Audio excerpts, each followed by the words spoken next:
¿Y si la mayor pesadilla estratégica de Tel Aviv no viniera de un ataque de misiles iraníes, sino de una simple firma al pie de un tratado en Washington?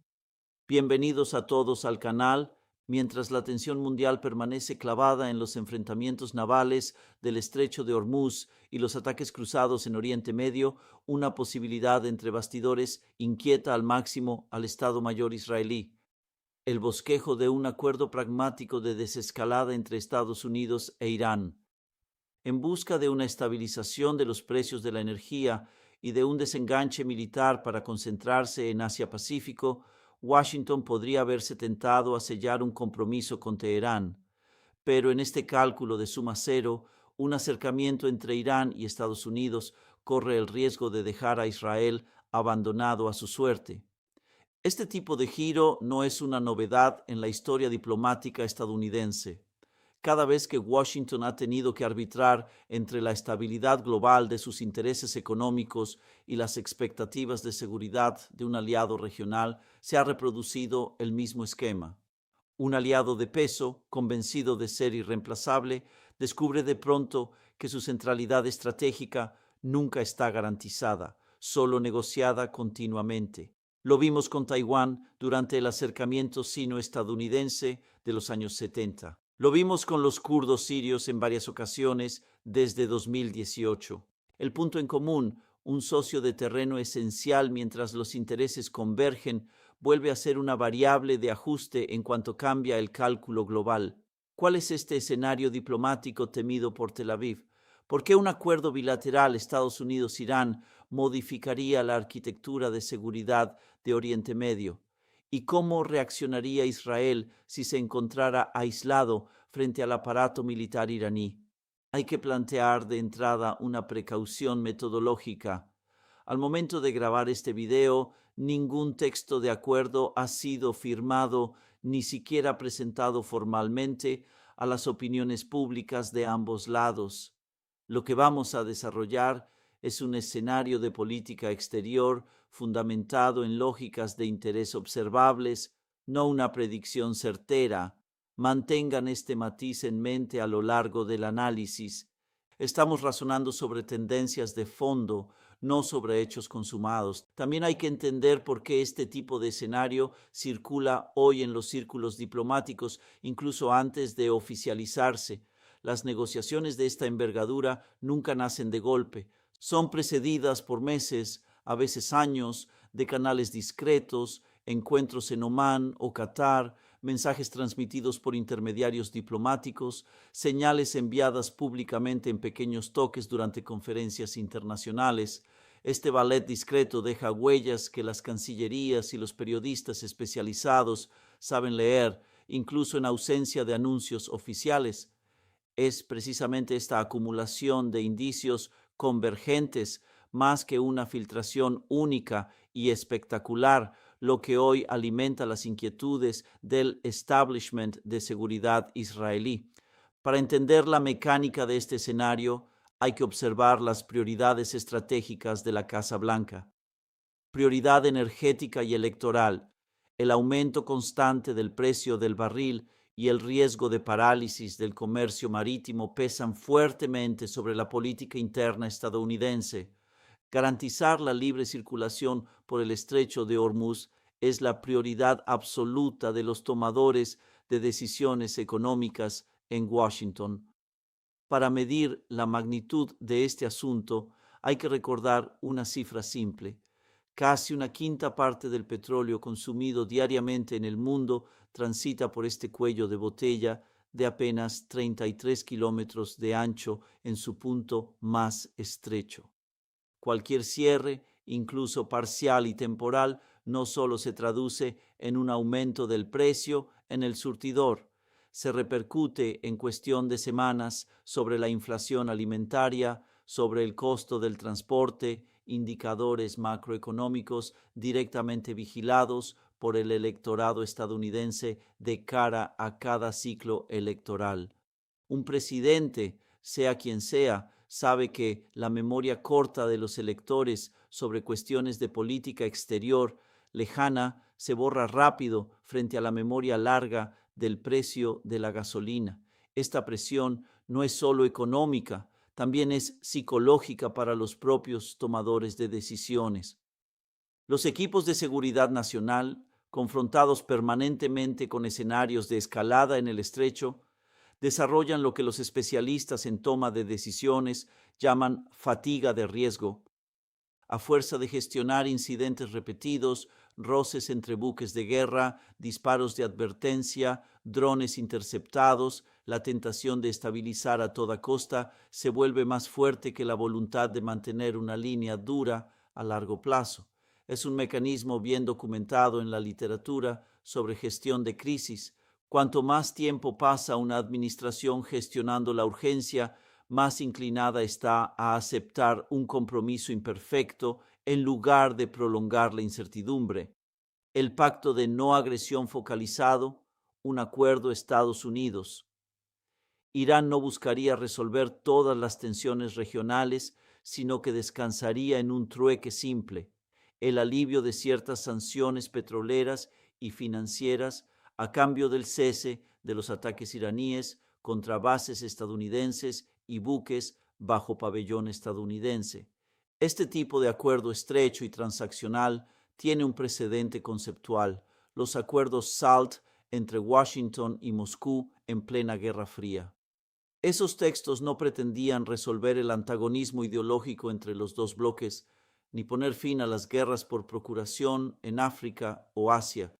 Apuntaban a un objetivo limitado y verificable: limitar ciertas categorías de armamento estratégico, precisamente porque un acuerdo global habría sido políticamente imposible de negociar. La lógica es transferible. Un acuerdo Estados Unidos-Irán limitado a la seguridad marítima y a la protección del personal estadounidense sería más fácil de vender políticamente en Washington que un tratado que englobara el programa nuclear, las milicias regionales y los derechos humanos. En el plano mecánico, tal acuerdo probablemente funcionaría por etapas. Primero, un alto el fuego tácito sobre los ataques de la Marina iraní y de los grupos que respalda contra intereses estadounidenses. Luego, un deshielo progresivo de ciertos activos iraníes congelados en el extranjero. Después, si se instala la confianza, un levantamiento selectivo de sanciones sobre sectores no estratégicos como la agroalimentación o la aviación civil.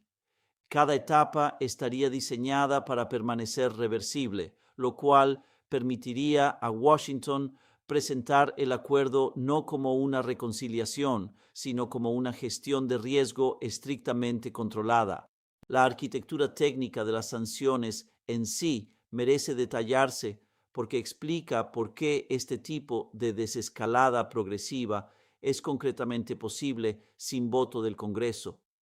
Una gran parte del régimen de sanciones estadounidense contra Irán descansa en decretos presidenciales y designaciones administrativas gestionadas por el Departamento del Tesoro, no en leyes votadas por el Congreso. Esto significa que una administración deseosa de aliviar la presión puede, en una medida significativa, actuar por la sola vía ejecutiva, suspendiendo ciertas designaciones, otorgando exenciones sectoriales o tolerando discretamente volúmenes de exportación petrolera ligeramente superiores a los topes oficiales, sin desencadenar nuevas sanciones secundarias contra los compradores. Es esta flexibilidad administrativa, más que cualquier gesto espectacular, lo que permitiría a Washington aflojar el nudo sin tener que enfrentar un debate parlamentario tumultuoso sobre la naturaleza misma de la relación con Teherán. Un efecto de segundo orden, demasiado a menudo descuidado, concierne al mercado petrolero mundial en su conjunto, más allá del solo estrecho de Hormuz. Un regreso, incluso parcial, del petróleo iraní al mercado internacional tendría repercusiones directas sobre el equilibrio de la OPEP más y sobre la disciplina de producción que Arabia Saudita intenta mantener desde hace varios años para sostener los precios. Un afluente adicional de barriles iraníes, aunque modesto, podría reavivar las tensiones internas del cartel ampliado, con algunos productores abogando por una reducción de cuotas compensatoria, y otros temiendo perder cuota de mercado frente a un competidor de vuelta en el juego. Este simple ajuste energético ilustra hasta qué punto un acuerdo bilateral aparentemente circunscrito a la seguridad marítima produce en realidad ondas de choque mucho más allá del teatro diplomático inmediato. El reenfoque estratégico estadounidense, el objetivo último de Washington, sigue siendo el giro hacia el Indo-Pacífico. Reducir la presencia militar en Oriente Medio exige congelar, aunque sea temporalmente, el conflicto con Teherán. Este giro no es una idea nueva, se teoriza desde hace más de una década en varias administraciones sucesivas sin haber sido nunca plenamente realizado, precisamente porque cada crisis en Oriente Medio ha terminado reteniendo a los portaaviones estadounidenses en la región justo cuando se les esperaba en otro lugar. La Marina estadounidense no dispone de un número ilimitado de grupos de portaaviones desplegables simultáneamente. Cada semana pasada asegurando el Golfo es una semana menos para la disuasión frente a China en el mar de China Meridional. Es un arbitraje de recursos concreto, no una simple preferencia ideológica. Los propios estados mayores llevan años abogando por aligerar la huella en Oriente Medio con el fin de reconstituir márgenes de maniobra en otros lugares. A este respecto, merece señalarse un efecto de segundo orden. Si Washington logra efectivamente congelar el expediente iraní, esta doctrina de desescalada transaccional podría convertirse en un modelo exportado hacia otros teatros de tensión, donde Estados Unidos busca limitar su exposición sin retirarse por completo, ya sea en el Mar Rojo frente a los hutíes o en otras zonas donde potencias medias buscan poner a prueba la determinación estadounidense. Un precedente de este tipo envía una señal a todas las cancillerías. La línea roja estadounidense ya no es el enfrentamiento directo, sino la protección de un número reducido de intereses vitales claramente delimitados. Si tal acuerdo llegara a concretarse, representaría un revés estratégico mayor para Israel por tres razones fundamentales: la legitimación del estatus de umbral nuclear, un acuerdo centrado únicamente en la seguridad marítima, y la desescalada militar dejaría intacta la casi totalidad de la infraestructura de enriquecimiento de Irán. Teherán conservaría su estatus de estado umbral nuclear sin temer ataques preventivos estadounidenses. En el plano mecánico, lo que realmente teme el establishment de seguridad israelí no es tanto la existencia del programa en sí, sino la ventana de no intervención que tal acuerdo abriría. Mientras Estados Unidos no haya formalmente sellado un compromiso con Teherán, la amenaza creíble de una acción militar estadounidense conjunta actúa como un techo disuasorio sobre el ritmo de enriquecimiento iraní. Retirar esa amenaza, incluso sin formularla jamás explícitamente en el texto del acuerdo, equivale a dejar a Irán un margen de maniobra técnico considerablemente ampliado, más centrifugadoras en funcionamiento continuo, menos presión para limitar la tasa de enriquecimiento y, sobre todo, la ausencia de sanción inmediata en caso de cruzar discretamente nuevos umbrales. Ese es el argumento central de la doctrina israelí, llamada del margen de seguridad mínimo. Cada mes ganado por Teherán sin restricción externa reduce en igual medida el tiempo de reacción disponible para Israel en caso de decisión de breakout, es decir, la transformación rápida de las reservas de material fisible en armas utilizables. El precedente histórico más citado por los propios analistas israelíes es el de Corea del Norte en los años 90 y 2 millones, una serie de acuerdos marco supuestamente destinados a congelar el programa nuclear de Pyongyang, cada uno erosionado progresivamente por violaciones no sancionadas hasta la prueba nuclear de 2006. Para el Estado Mayor israelí, este precedente ilustra un mecanismo preciso. Un acuerdo de desescalada negociado desde una capital lejana, sin capacidad de verificación intrusiva sobre el terreno, casi siempre termina ofreciendo más tiempo al régimen apuntado del que impone de restricciones reales. Este debate sobre el valor real de los acuerdos de no proliferación negociados desde el exterior reaviva otro paralelo histórico más antiguo y más controvertido, el de los acuerdos de Múnich de 1938. Este paralelo se invoca con prudencia, tan cargado emocionalmente y a menudo instrumentalizado de forma abusiva en el debate público israelí como en el debate estadounidense. No se trata evidentemente de sugerir una equivalencia moral o histórica directa entre ambas situaciones, que difieren radicalmente en su contexto, sus actores y sus implicancias. Pero el mecanismo estructural invocado por los partidarios de la línea dura sigue siendo el mismo: el temor de que un acuerdo firmado lejos del terreno, motivado por el deseo legítimo de evitar un conflicto inmediato, en realidad no haga más que posponer y amplificar una confrontación futura, dándole al régimen en cuestión tiempo para consolidar sus capacidades. Es precisamente esta lectura, cuestionada por otras escuelas de pensamiento diplomático, que ven en cambio un ejemplo clásico de escalada evitable gracias a la negociación, la que estructura una buena parte del debate interno israelí sobre la cuestión. En el plano de la verificación técnica, precisamente, un indicador adicional merece añadirse a la lista de señales a vigilar: el nivel de acceso otorgado a los inspectores de la Agencia Internacional de Energía Atómica a los sitios iraníes en los meses siguientes a un eventual acuerdo.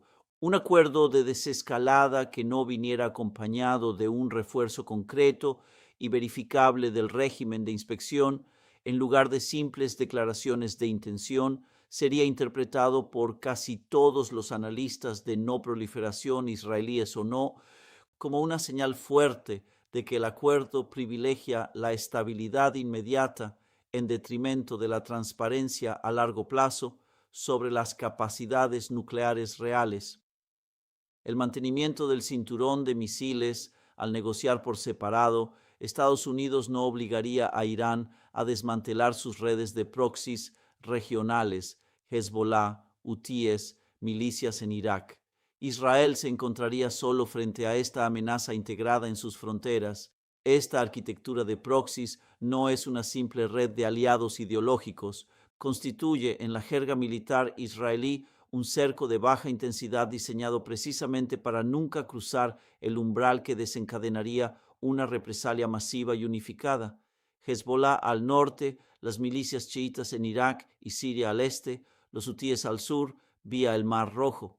Cada uno de estos actores dispone de una capacidad de daño suficiente para mantener a Israel en estado de alerta permanente en varios frentes simultáneos, sin que ninguno de ellos, tomado aisladamente, justifique una guerra total.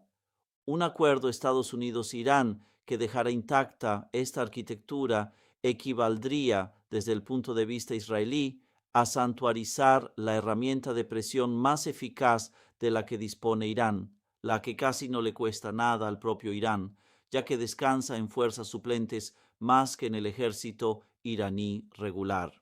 En el plano humano, esta configuración tiene un efecto acumulativo sobre la población y sobre el Estado Mayor israelí que no hay que subestimar. Vivir desde hace décadas bajo la amenaza de disparos de cohetes provenientes de varias direcciones, a la vez moldea una cultura estratégica donde la disuasión debe ser visible y permanente para seguir siendo creíble.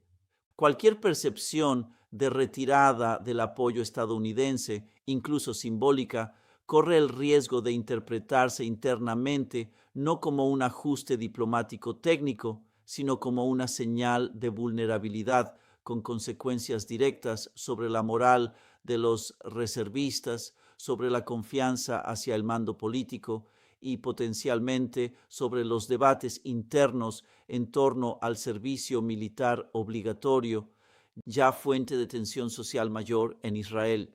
La pérdida del paraguas ofensivo estadounidense. Si Washington firma un acuerdo de desescalada, Estados Unidos se opondría firmemente a cualquier iniciativa militar unilateral de Israel contra Irán que arriesgara a hacer fracasar el tratado, Aquí hay que distinguir dos nociones a menudo confundidas en el debate público: el paraguas defensivo estadounidense, que concierne a la protección directa del territorio israelí contra disparos entrantes, y el paraguas ofensivo, es decir, el visto bueno político, logístico y a veces operativo necesario para que Israel pueda llevar a cabo un ataque de gran envergadura contra blancos profundos en territorio iraní. El primero permanecería casi con certeza intacto, sea cual sea el desenlace de las negociaciones. Tan estructuralmente anclada sigue siendo la alianza estratégica. Es el segundo el que estaría directamente amenazado. Un acuerdo firmado en Washington transformaría cualquier ataque preventivo israelí no coordinado en un acto susceptible de hacer colapsar toda la arquitectura diplomática estadounidense en la región, lo cual colocaría a Israel, por primera vez en décadas, en una posición donde actuar solo significaría actuar contra su principal aliado en lugar de junto a él. Una señal concreta a vigilar desde este punto de vista: la evolución del ritmo y del contenido de las entregas de interceptores, antimisiles y municiones de guía de precisión hacia Israel. Una desaceleración o un condicionamiento acrecentado de estas entregas, en particular de las bombas antibúnker capaces de amenazar los sitios de enriquecimiento enterrados, constituiría un indicador mucho más fiable de las intenciones reales de Washington que cualquier declaración oficial. En el plano de la fatiga decisional evocada anteriormente, también hay que medir el efecto acumulativo de este dilema sobre la propia clase política israelí. Desde hace varios años ya, los debates internos sobre la mejor estrategia a adoptar frente a Irán, ataque preventivo, contención prolongada o apuesta por la disuasión clásica, atraviesan las divisiones partidistas habituales y alimentan una polarización creciente entre los partidarios de una autonomía estratégica total y quienes sostienen que la relación con Washington debe seguir siendo la piedra angular de la doctrina de seguridad nacional, aunque haya que aceptar compromisos.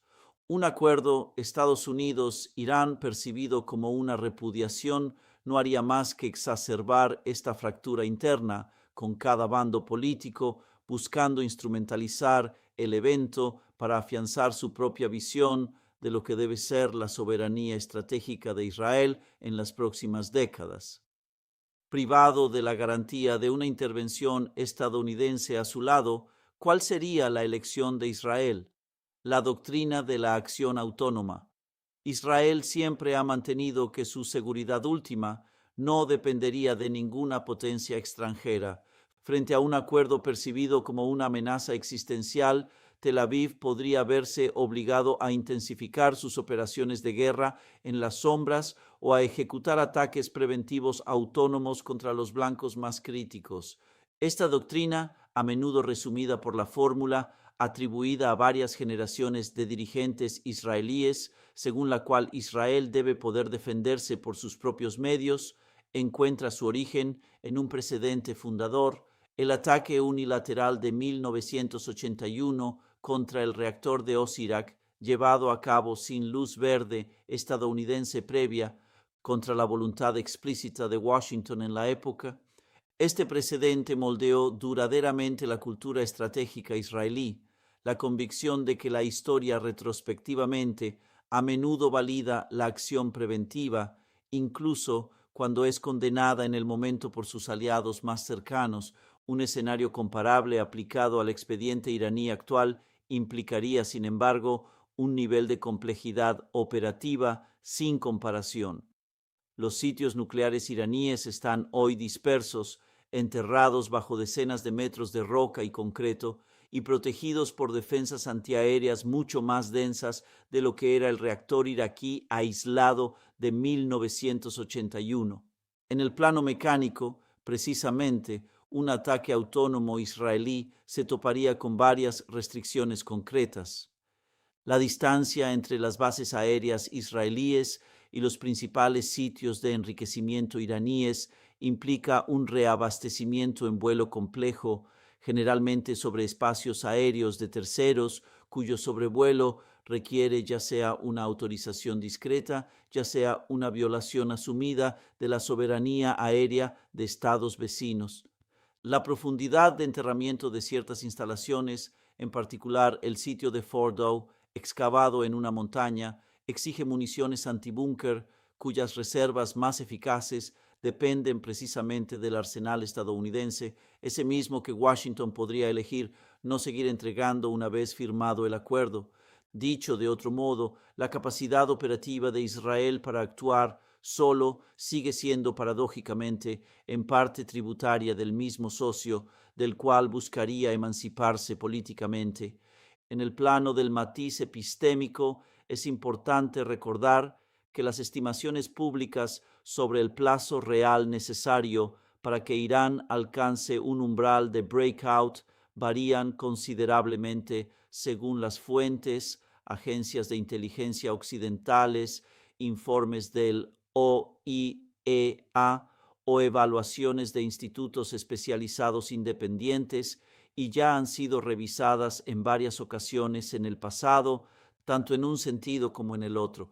Estas divergencias no responden a una falta de rigor de unos u otros, sino a la dificultad intrínseca de evaluar con certeza parámetros como la tasa real de conversión de las centrifugadoras avanzadas, el estado exacto de las reservas de uranio enriquecido a diferentes umbrales, o la capacidad industrial efectiva de eventuales sitios no declarados.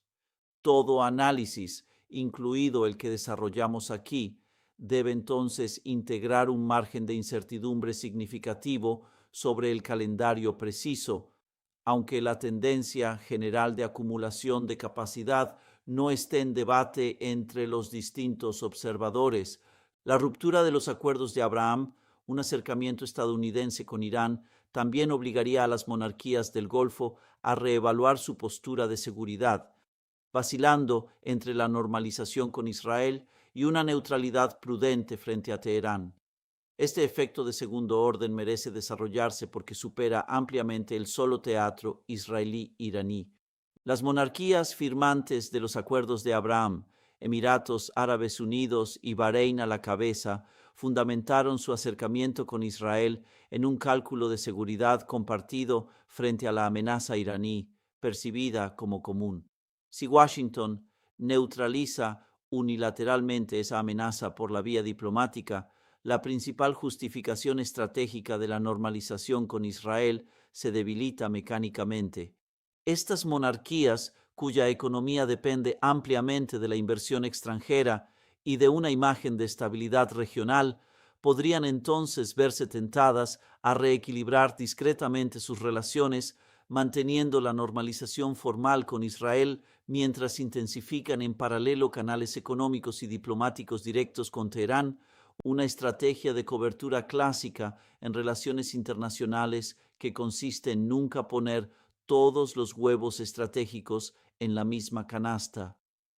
Otro efecto en cascada concierne a Arabia Saudita, cuyo proceso de normalización con Israel sigue hasta la fecha inconcluso y condicionado a garantías de seguridad estadounidenses robustas. Un acuerdo Estados Unidos-Irán, percibido como debilitador del compromiso de seguridad de Washington en la región, podría precisamente retirarle a Riad el principal incentivo para finalizar ese proceso, ya que uno de los argumentos esgrimidos internamente por los partidarios saudíes de la normalización descansa precisamente en la idea de un frente unido frente a Irán bajo garantía estadounidense.